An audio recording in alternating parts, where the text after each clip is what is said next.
matinding init ng panahon, kaliwat kanan ang paalala ng Department of Health sa publiko at ayon sa ahensya dapat mag-ingat lalo na sa heat stroke na walang pinipiling edad. Narito ang aking report.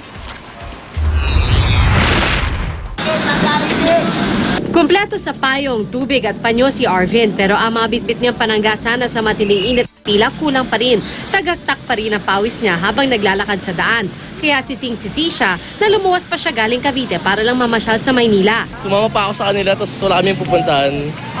So nagsisisi ka? Kasi sobrang init at dapat sa bahay na lang ako. Di nakapagtataka ayon sa Pag-asa na pakiramdam ng ilan nating kababayan ay halos matunaw na sila sa init. Yung pong instrumento na ginagamit natin, yun pong hangin, init ng hangin ang nakukuha niya.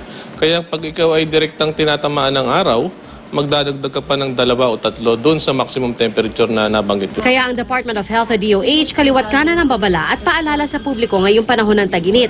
Importante tiyaking sapat ang tubig sa katawan. Madalas kasi tuwing tag-init ang mga kaso ng dehydration at heat stroke na walang pinipiling edad.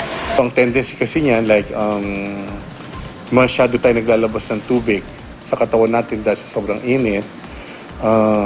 Hindi magiging komportable nararamdaman natin. Maging maingat din daw sa pagkain. Sa ganitong mainit ang panahon kasi, mas mabilis mapanis ang pagkain. Ayon sa Pag-asa, ngayong 2 hanggang 3 linggo ng Mayo ang karaniwang pinakamainit sa buong taon.